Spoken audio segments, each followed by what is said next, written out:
Welcome to our VCEAP YouTube channel.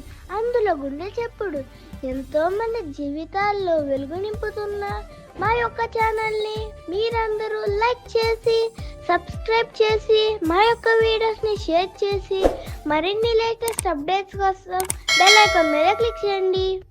నా పేరు Ravindra Babu, state president visually challenging employees association Andhra Pradesh. నేను ఇక్కడ ఒక ఫోటో పోస్ట్ చేయడం జరిగింది. అదేమిటంటే గౌరవ డైరెక్టర్ ఆంధ్రప్రదేశ్ విభిన్న ప్రతిభావంతుల మరియు వయోవృద్ధుల సంక్షేమ శాఖ వారు జారీ చేసినటువంటి ప్రెస్ నోట్. దీని సారాంశం ఏంటంటే, ఆంధ్రప్రదేశ్ రాష్ట్ర ప్రభుత్వం పాఠశాల విద్యాశాఖ మెగా డిఎస్సి కోసం నోటిఫికేషన్ జారీ చేసిన వెంటనే గౌరవ డైరెక్టర్ గారిని రిక్వెస్ట్ చేస్తూ రాష్ట్రంలో ఉన్నటువంటి విభిన్న ప్రతిభావంతులైనటువంటి నిరుద్యోగులకు మెగా డిఎస్సికి సంబంధించి టీచర్స్ పోస్టులని 16,000కు పైగా ఫిలప్ చేస్తున్నారు. కాబట్టి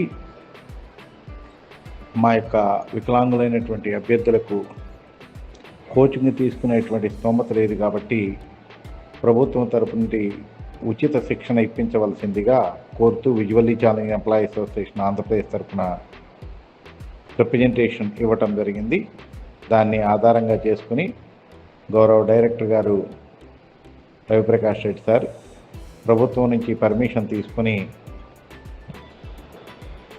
విజయవాడలో రాష్ట్రంలో ఉన్నటువంటి అంధులు, బదిరులు మరియు శారీరక వికలాంగులు ఎవరైతే ఉన్నారో వారందరికీ కూడా ఈ మెగా డిఎస్సికి సంబంధించి ఉచిత శిక్షణ ఇవ్వడం కోసం అని చెప్పేసి నిర్ణయం తీసుకోవడం జరిగింది. విజయవాడలో ఒక ఇన్స్టిట్యూట్తో కూడా మాట్లాడి దానికి సంబంధించినటువంటి ప్రెస్ స్టేట్మెంట్ నోటిఫికేషన్నే మీకు నేను ఇక్కడ షేర్ చేయడం జరిగింది. ఎవరైతే ఈ ఉచిత శిక్షణ కావాలని కోరుకుంటున్నారో వారందరికీ ఉచిత భోజనం, ఉచిత స్టడీ మెటీరియల్, ఆడియో మెటీరియల్ కూడా ఇవ్వడం జరుగుతుంది. దీనికి సంబంధించి ఈ నెల 11వ తారీఖు లోపు mdfc.apcfss.in వెబ్సైట్ ద్వారా మీరు దరఖాస్తు చేసుకోవాల్సి ఉంటుంది. కాబట్టి ఎవరైతే కనుక 40% అబోవ్ ఉన్నటువంటి వికలాంగులు ఎవరైతే ఉన్నారో వారందరూ కూడా ఈ యొక్క అవకాశాన్ని ఉపయోగించుకుని మెగా డిఎస్సి సంబంధించి టీచర్స్ రిక్రూట్మెంట్ ఎగ్జామ్ రాయడానికి మీ అందరూ ఎంతో ఆశతో ఎదురు చూస్తున్నారు. కాబట్టి ఈ యొక్క శిక్షణా కార్యక్రమాన్ని ఉపయోగించుకోవాల్సిందిగా పేరు పేరున ప్రతి ఒక్కరిని రిక్వెస్ట్ చేస్తున్నాను. చాలా రోజుల తర్వాత ఈ యొక్క నోటిఫికేషన్ పడింది కాబట్టి. అలాగే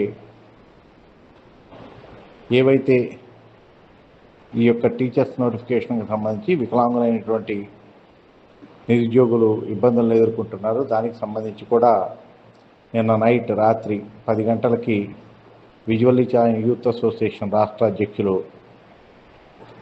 రతన్రాజు గారు మరియు ఆర్గనైజింగ్ సెక్రటరీ బాలస్వామి గారు మరియు టీం మెంబర్స్ అందరూ కలిసి సుదీర్ఘంగా వెయిట్ చేసి వీడియో కాన్ఫరెన్స్ అయిపోయిన తర్వాత స్కూల్ ఎడ్యుకేషన్ కమిషనర్ విజయరామరాజు గారిని కలిసి వినతి పత్రం అందించడం జరిగింది.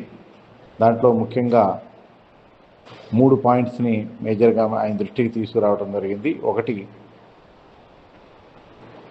మేము స్పెషల్ స్కూల్స్లో చదువుకుంటున్నటువంటి సందర్భంలో మాకు పేరెంట్స్ నేటివిటీ ఆధారంగా లోకల్గా ట్రీట్ చేయమని చెప్పేసి జీవో నెంబర్ 114ని 2000 సంవత్సరంలోనే ఆర్టికల్ 371Dని అమెండ్మెంట్ చేసి రాష్ట్ర ప్రభుత్వం జారీ చేసిందని, కానీ ప్రస్తుతం మీరు ఇచ్చినటువంటి సాఫ్ట్వేర్లో మాకు అటువంటి సౌలభ్యం లేకుండా ఉందని, 4th to 7th ఎక్కడ చదివితే అక్కడ లోకల్గా చూపిస్తుందని దాన్ని సరిదిద్దామని చెప్పేసి రిక్వెస్ట్ చేయడం జరిగింది.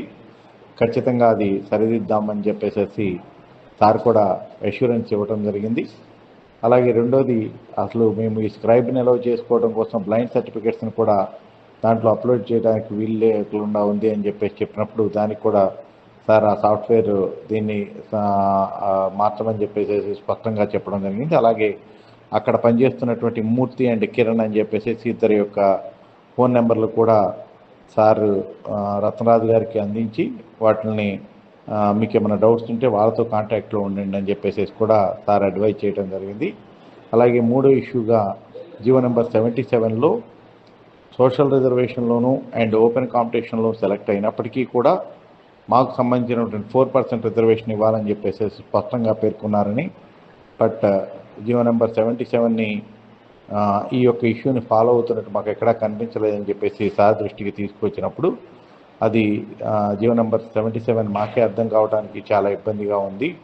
కాబట్టి మాకు అక్కడ హార్జెంటల్ రిజర్వేషన్ ఉంది కాబట్టి మేము ఆ విధంగా ఇవ్వటం జరిగింది. మీ పోస్టులు ఎక్కడికి పోవు, ఖచ్చితంగా వాటికి ఫిల్ప్ చేసేటువంటి దీన్ని నేను చూస్తానని చెప్పేసి కూడా సార్ అష్యూరెన్స్ ఇవ్వడం జరిగిందనే విషయాన్ని తెలియజేస్తూ, మీ అందరూ కూడా ఈ యొక్క సాఫ్ట్వేర్లో ఏమైనా ప్రాబ్లమ్స్ ఉంటే మళ్ళీ నా దృష్టికి కానీ, రత్నరాజు గారి దృష్టికి కానీ, జలంధర్ రెడ్డి గారి దృష్టికి కానీ ఎవరో ఒకరి దృష్టికి తీసుకొచ్చినట్లయితే మేము ఆ మూర్తి గారితోనూ కిరణ్ గారితోనూ మాట్లాడి ఈ సాఫ్ట్వేర్లో మార్పులు చేర్పులు జరిగాయా లేదా అనేటువంటి విషయాన్ని కూడా తెలుసుకుంటామని తెలియజేస్తూ, ఈ యొక్క ఉచిత శిక్షణా శిబిరాన్ని కూడా ప్రతి ఒక్క నిరుద్యోగి కూడా ఉపయోగించుకోవాలని చెప్పేసి మీరు 11వ తారీఖు లోపు ఆ వెబ్సైట్ నేను ఇందాక చెప్పాను కదా, mtfc.apcfss.in